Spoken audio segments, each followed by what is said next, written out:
Welcome to the Table Podcast, where we discuss issues of God and culture, brought to you by Dallas Theological Seminary.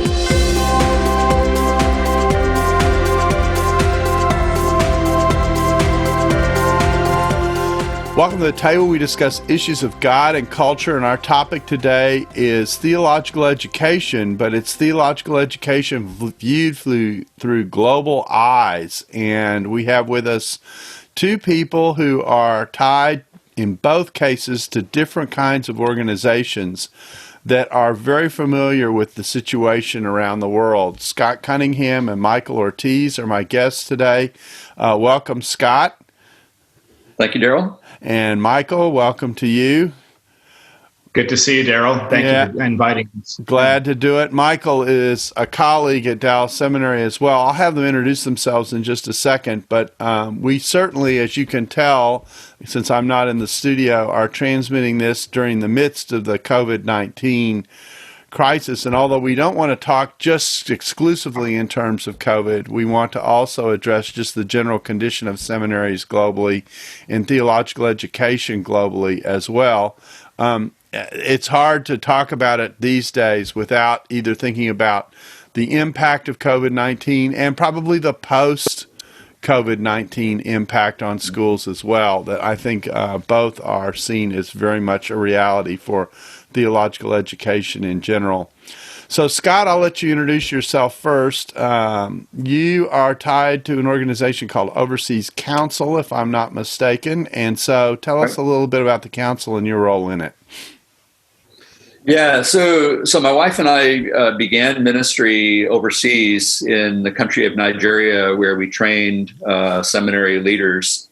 We were there for over 25 years and became connected with a number of organizations that focus on theological education, focus on how to train leaders better for the church around the world, especially in what we call the majority world. And one of those organizations is Ortiz Council. And Ortiz Council was working in Africa. They actually are working all around the world, but that's how I got connected with them, was through the work in Africa. The seminaries that I had contact with around the continent, they were also partnering with, and their role around the world is to select a number of different seminaries. We work with about 100 altogether now in about 70 different countries. And our goal then is to train Christian leaders by partnering with these vital seminaries worldwide. So it's through the partnerships that we have with these seminaries that we desire to see the flourishing of the church through well-trained leaders. Yeah, my background in this area goes back to a fellow named Bill Taylor, who used to work very closely with the World Evangelical Association, and then Manfred Cole, who I came in contact with through the Lausanne Cape Town effort, and we served together as we tried to distribute the materials from Lausanne out to these various locations that were kind of sub-hosts for Lausanne Cape Town. And the amount of work that these men and others like them did with seminaries literally globally around the world, I think Manfred's visited, I don't know, in the hundreds in terms of seminaries, in terms of what he was involved with, really opened up, for me at least, a global awareness about the different kinds of institutions that exist, the different kind of training that's going on, the needs, in some cases how what goes on in Western schools doesn't entirely fit what's needed in other parts of the world, just a whole lot of dimensions of that. Michael, tell us both your role at Dallas and then also your role with ISET, and tell people a little bit about ISET. Sure. Well, thank you again, Darrell, for inviting us to be part of this. So I currently at Dallas Seminary, what my role there is department chair for the World Missions and Cultural Studies Department. I've been in Dallas Seminary since 2016, January 2016. Started there actually to begin the Spanish program at Dallas Seminary, which now DTS in Espanol, and that's been really, the Lord's been really gracious with us through that project, and it's really grown quite a bit. I think in the fall we had over 100 students taking classes online from about 20 different countries around the world. So that's been fun to be part of that. But now I'm chairing the missions department here at Dallas Seminary and really enjoying that, a whole new set of challenges with that, leading a department. And it's also allowing me to see behind the curtains even more at Dallas Seminary. Yeah, it's one thing to be a student. Don't go there. Yeah, yeah. I was a student there for a number of years, and as Scott was, of course, as well. So there's one side of it that you see as a student, then you come on to this side and you see all kinds of mostly great things, really. That's true. So, yeah. But besides that, then I also serve as international director for ISET. ISET is the International Council for Evangelical Theological Education. And ISET was founded back in the late 1970s. 1980, 81 was when they first really ramped up and started to develop the organization. But basically, it was birthed out of the World Evangelical Alliance, which Darrell, you just mentioned, the WEA in relationship to Bill Taylor. Although Bill wasn't involved with that, but the World Evangelical Alliance was instrumental in starting ISET back in the late 1970s, early 1980s. And what it really is at this point is it's a network of 8 regional accreditation agencies from really all over the world. And we can get into more of that later if you want to, and the details of that. But also what we do with ISET, we want to focus on enhancing quality and community, both quality and community in global theological education for the sake of the church, really. We have a manifesto that was developed right around the time that ISET was founded. And if you read that manifesto, it is fascinating to see how closely connected from the very beginning ISET wanted to be with the church. And as international director now for ISET, I see it as an important value for who we are, what we intend to do with ISET. Now, just to be clear, and of course, looking at your last name, it's transparent. You're Hispanic. You're actually Cuban in background. Is that right? Correct. Yeah. Well, my parents were from Cuba. I was born in New York City, learned Spanish before English and that kind of thing. So, yeah. Very cool. And you've ministered, Scott mentioned that he was in Nigeria for a long time.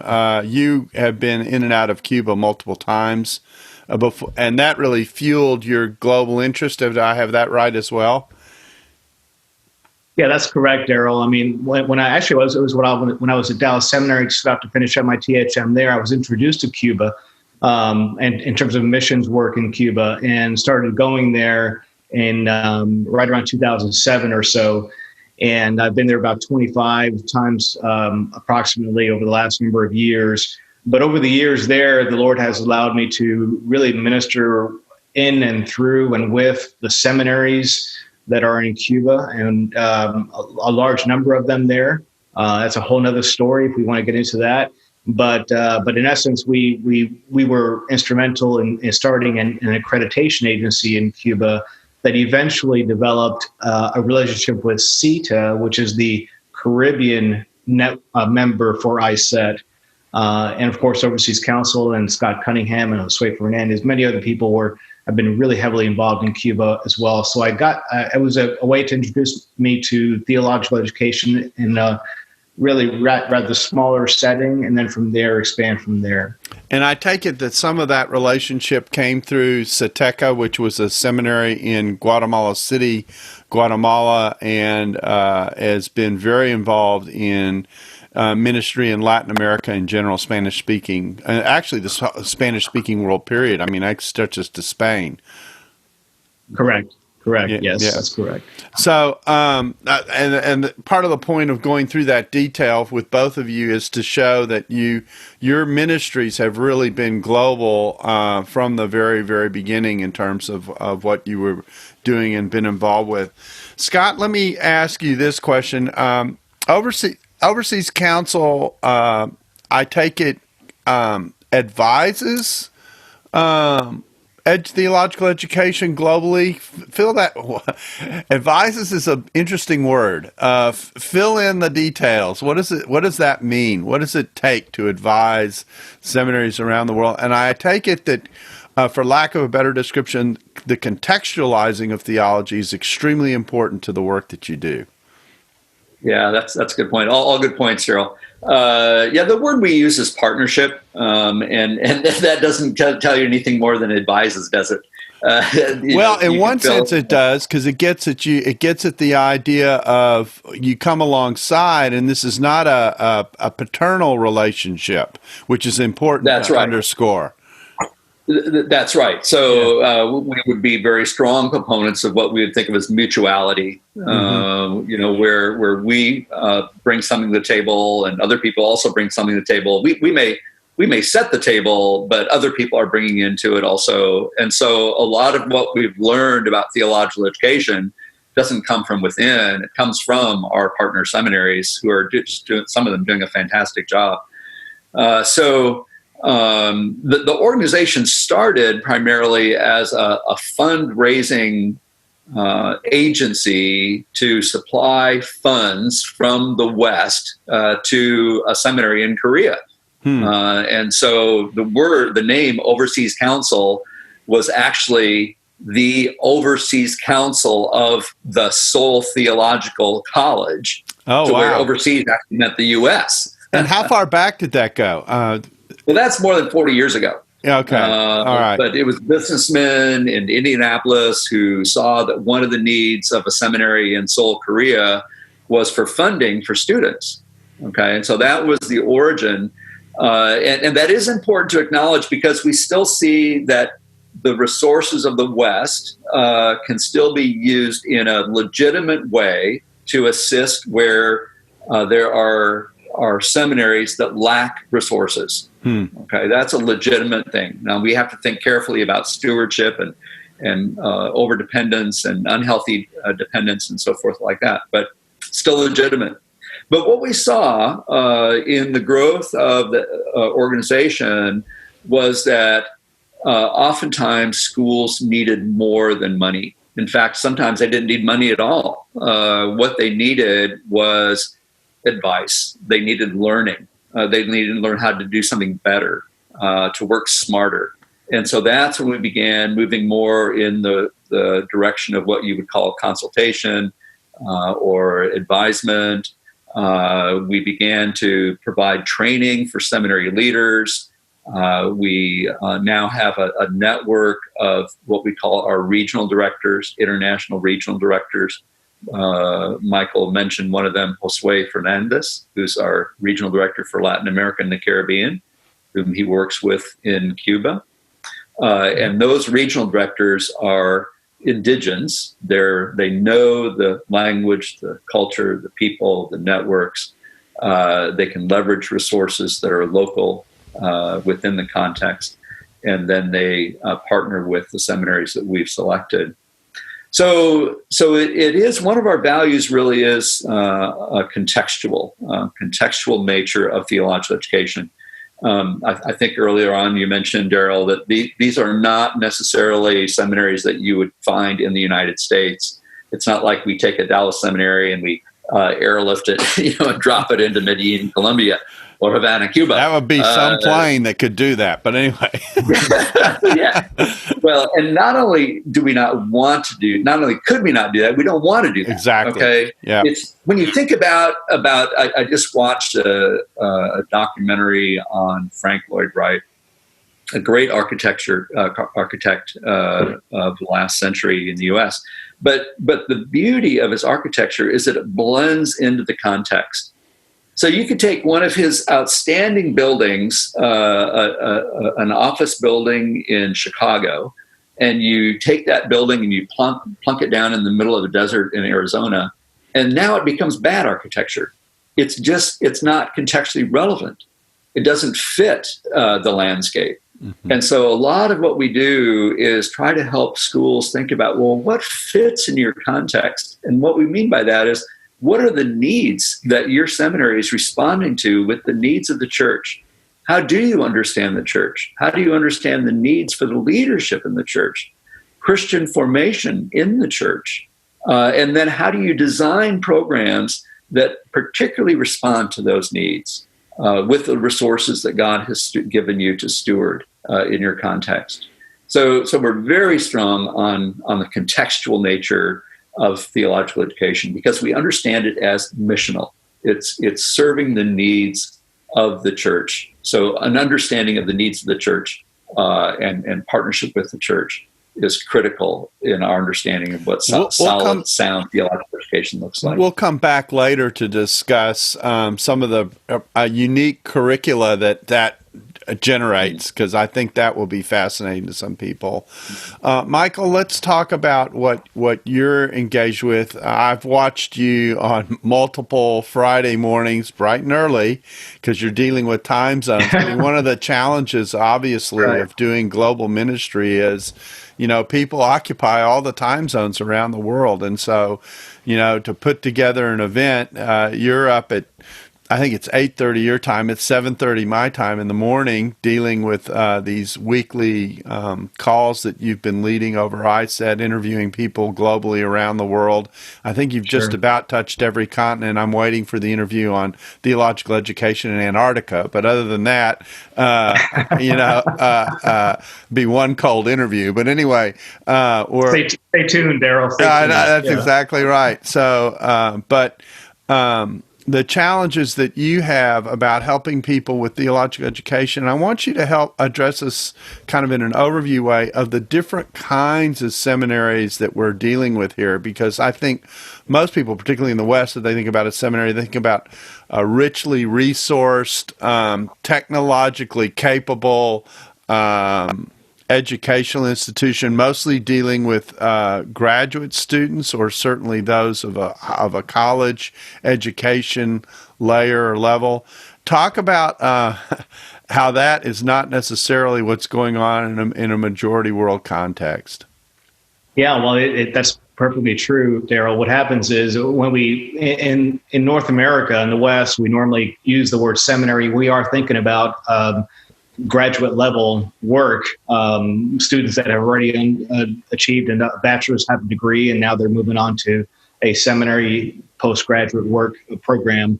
But in the majority world, most of those, when we use the term seminary, for the most part, they really are referring to programs that are akin to maybe a Bible college type of program or something along those lines. Now, they're very ministry focused, so they are preparing students for ministry, but they're doing it more along the lines of a undergrad type of training program. Now, some of these seminaries do have, of course, master's degrees programs and even some doctorates as well. But for the most part, they're usually undergrad. And then if we try to unpack that even further and try to understand what are the scope of those programs and how long are they and how are they staffed and where does the faculty come from and so on. There's a huge variety of that. I mean, it's not uncommon to have most of the professors be bivocational or even sometimes trivocational. They're pastoring. They might have a job outside of their church. They're teaching. All sorts of things. And students, of course, that are sometimes they have to travel miles, if not sometimes even days, to get to the seminary to study. And some of the commitments that some of these students make are really astronomical. I just received a little blurb article from the Middle East about a student who, despite the COVID crises that we're in, he still has committed. He's committed to continue his program as best as he can. Of course, the school is no longer able to meet in person. So what this student is actually doing is he is traveling hours each day to get to a cafe, a location where he could have good internet access. And he doesn't have a high-speed train that's taking him there or anything like that. Right. He's got to figure out how is he going to get to this place so he can study. So that's another layer. How are the faculty designed and put together? Students, where do they come from? What are they capable of? Curricula, facilities, internet, all of these different layers that come into play. That are really varied all across the world, especially in the majority world context. And the students aren't necessarily, you think about the education level of the students that they come into this education with, that's not a given either. I've taught in India multiple times, among several places that I've been, and the one case, I remember I had students who literally had trekked hundreds of miles to come to the site for the week of classes, and then trekked back. In some cases, crossing national boundaries to get there. I mean, it's amazing the commitment that some of these students have, but also the education level of the students is kind of all over the map as well. Scott, is that not another reality that these institutions are dealing with? Yeah, that's true. That's true. So within any given context, you've got a wide variety of educational achievement and readiness. And schools recognize that. They see where the needs are of the students and design programs to meet those needs. And what you're actually seeing is a wide spectrum then, all the way from, as we were describing, up to doctoral level, but going way down to even like a high school level and everything in between. Yeah. Now I want to talk a little bit about curricula, because this is interesting. For one thing, I think I remember you giving a presentation at one point. I don't remember where it was, where you talked about curricula at various majority world schools. And when we use the term majority world, just to be clear, it's a description of the majority of the world. I mean, it's not. It's not the narrow band, if I can say it that way, of a particularly Western, oftentimes, context, multilingual in many cases. You go to, again, I'll use India as an example. You've got multiple languages you're dealing with in any particular location. You go to other places, people are dealing with 3 and 4 languages. In South Africa, I think there's somewhere between 9 and 11 languages that are spoken in the country. I mean, it's just an amazing array of possibilities. But the thing I remember most is I remember you talking about a curriculum, and it included things like agriculture and things I go, I don't think when I walked on the campus at Dallas Seminary that I was going to sign up for a class on farming. And so explain what in the world's going on there. Yeah. I think one of the strengths of majority world theological education is it tends to be a bit more holistic than what we see in the West. And what I mean by that, and this is not, I don't want to overgeneralize, but at times you see a really healthy integration of disciplines. And part of that partly is the worldview, because Christians in the majority world tend to see their lives as more holistic. So Christianity is not something you just do on Sunday. It's not something that only the church does within its 4 walls, but it's something that does involve our whole lives. So they tend to see the world as more holistic, not as sacred and secular, but as integrated together. And they tend to learn that way also. So they don't tend to learn only in what we think of as the narrow disciplines of biblical studies and historical studies and theological studies, but it tends to be more of a blended type of approach, integrated type of approach, a multidisciplinary type of approach. I think those are all healthy things, by the way. Yeah, because so Christianity isn't just the humanities, it's about human life and the whole of human life. That's right. And discipleship then is part of growing up as to everything God wants us to be as humans in a new creation. And so if you're caring for the whole of the person, right, then in certain contexts, if you don't know how to help a person work with their livelihood, you're limited in how you can minister to them. That's exactly right. Yeah. Yeah. I think what's also happened. Oh, go ahead. Go ahead. I'm sorry. No, go ahead. Go ahead. Well, I was just going to say that so so it wouldn't be unusual to find a course in agriculture or a course in public health or a course in entrepreneurship.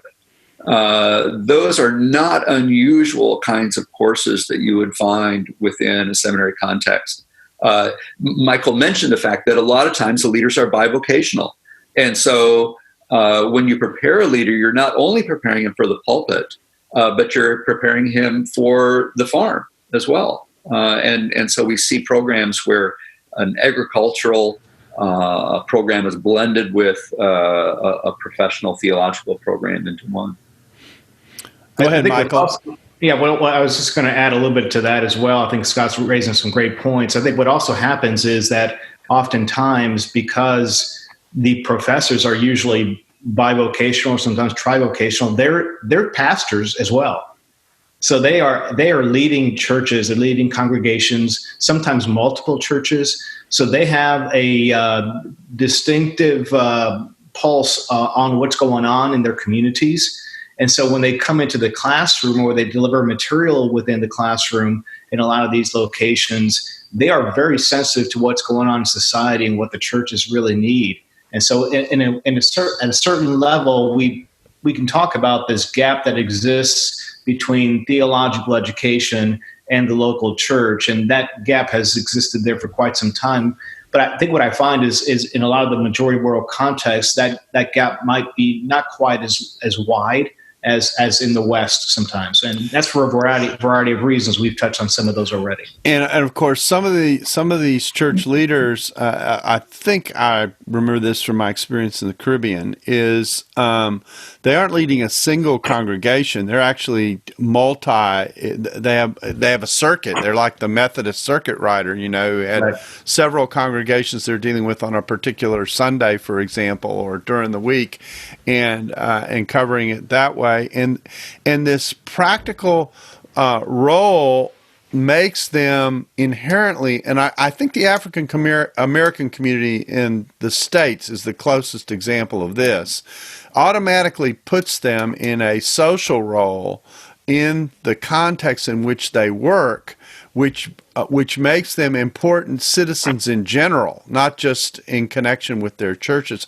So the whole thing is more woven together, if I can say it that way. I mean, holistic is a good word, but what does that actually look like? That's what you're talking about. It's these networks of influence and in some cases decision-making that end up impacting not just the church, but the society as a whole in which the pastor is functioning. So what is required of them in terms of ministry and care extends beyond just the passing on of biblical information. Let me ask a question. It'll sound like an odd question, but I think it's an important thing to raise because it shows how context does impact. Sometimes if you were to say, well, a seminary curriculum has curricula like farming or finance or development or something like that you're moving somehow, and I'm going to use this phrase, into a social gospel kind of area, and there can be discomfort with that with some people in the West.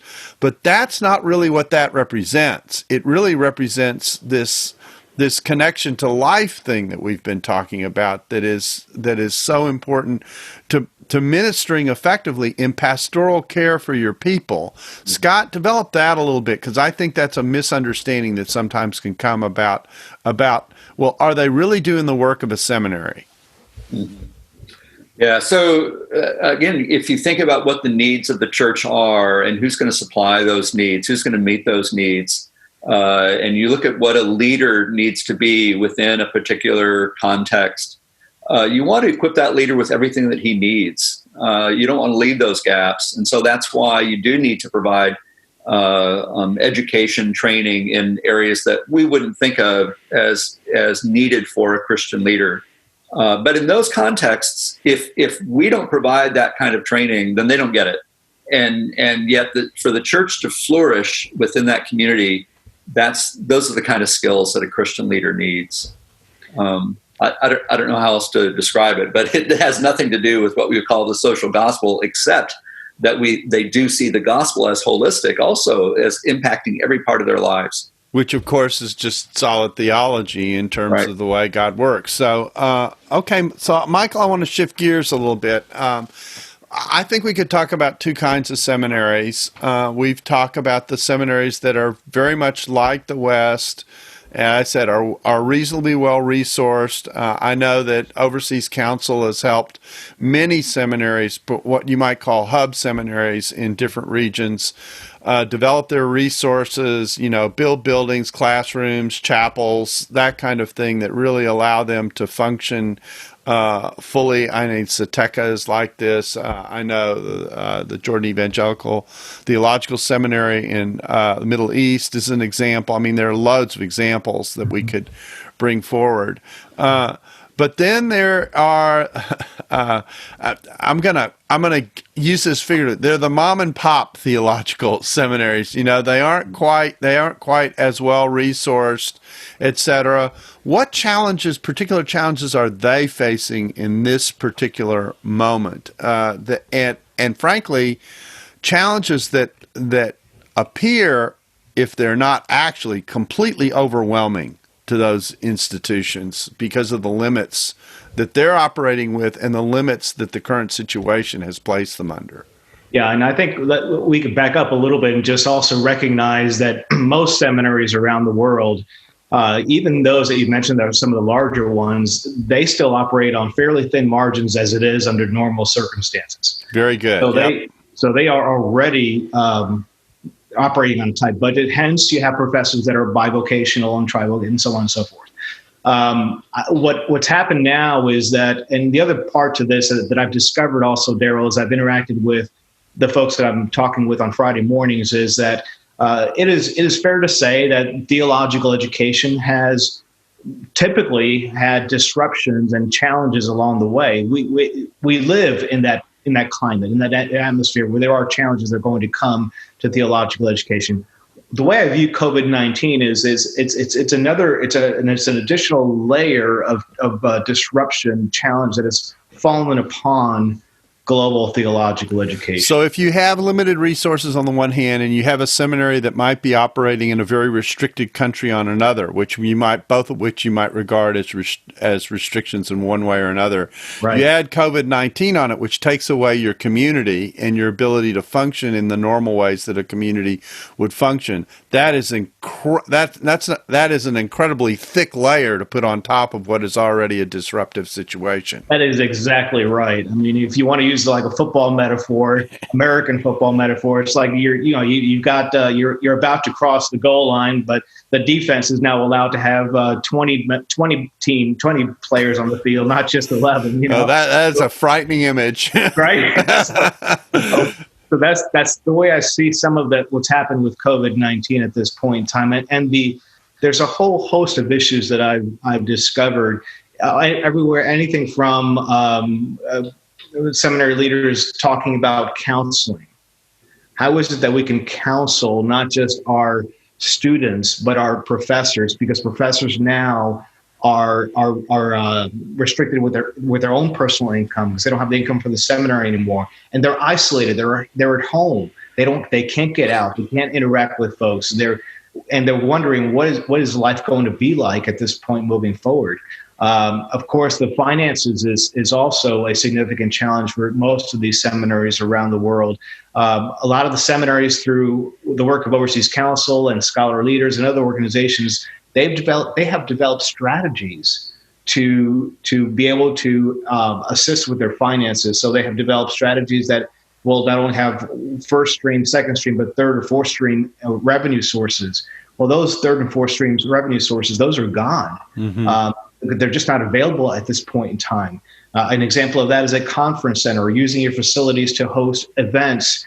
We're not gathering any longer. And this is truly a global pandemic. That's something I think our listeners need to really understand.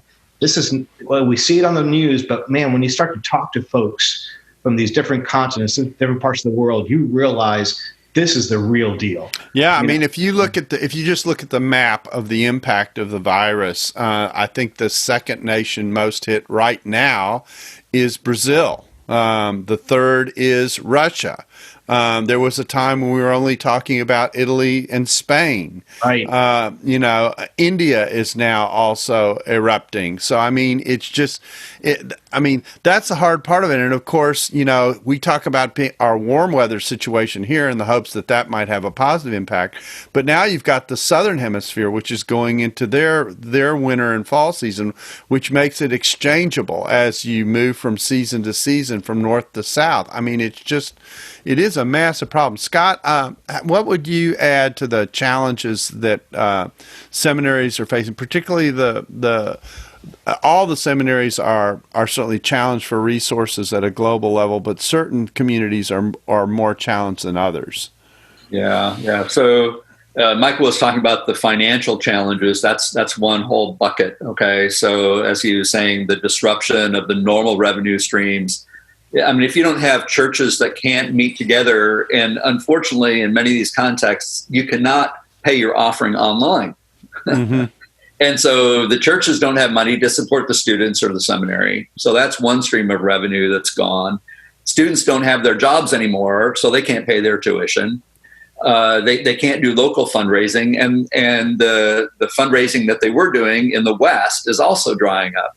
And so as Michael was saying, all the different revenue streams that they would normally count on for their business model, if we would use that word, are no longer there or are severely stressed.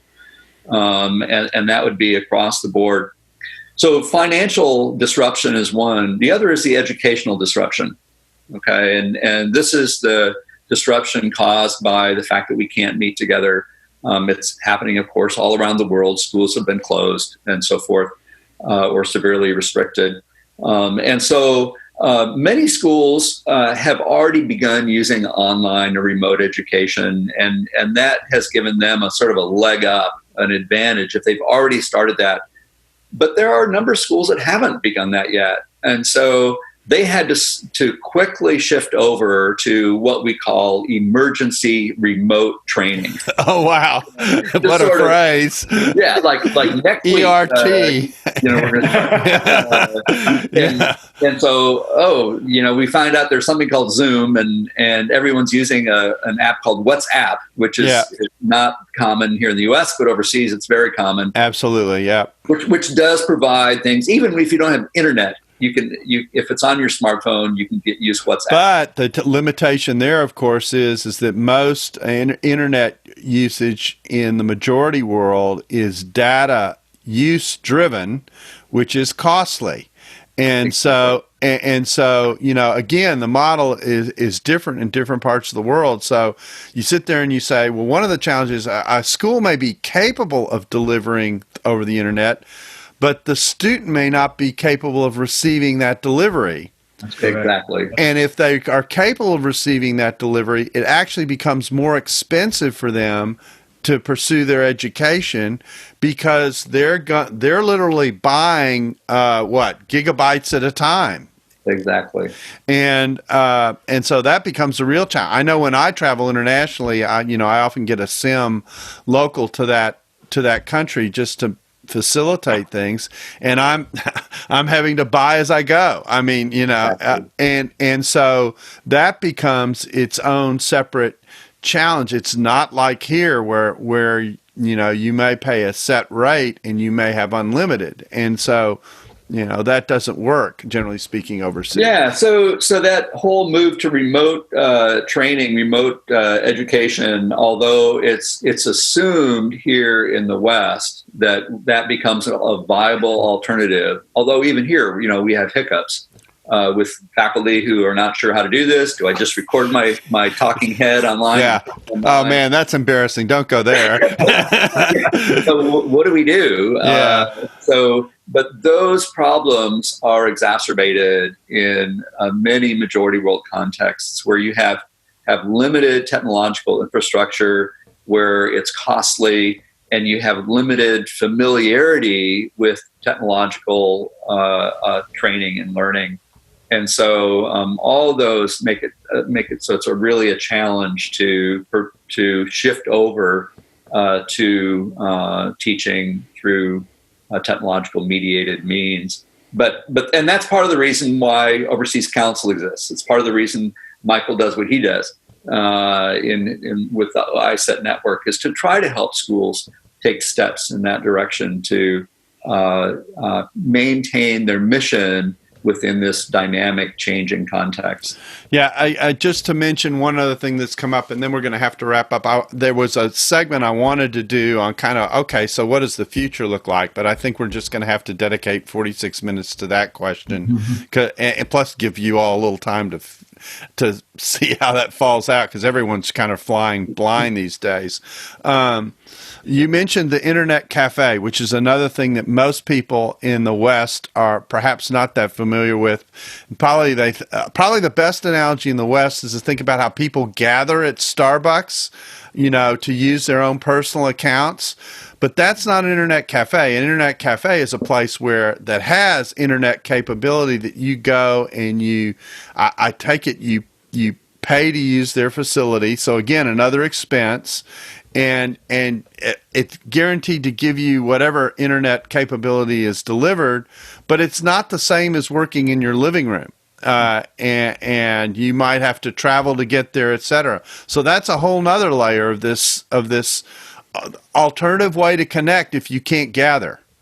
The other factor as well, Darrell, kind of on the other side of this for a moment is something that we're trying to think through now with ISET, and I know Scott has thought about it some as well, is as we move into this new era of education during this COVID time, how do we assess quality? How do we assess what is good pedagogy? How do we assess the students that are really learning materials? And then, so there's the whole level of assessment is a whole other question that is starting to come up in terms of how do we measure good quality theological education in light of these new ways of delivering and new ways of receiving theological education. So that could be a challenge down the road as well. And not to mention the challenge of just, for lack of a better description, internet bandwidth in certain parts of the world where where we're used to a certain speed and capability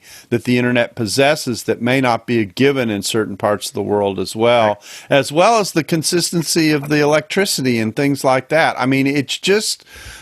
In one sense, I'm saying, man, this is a lot of detail, but it's important detail because it impacts what's actually able to be delivered in certain contexts, and it shows the challenge of what it means to not be able to gather in a singular location where all that is already available and provided.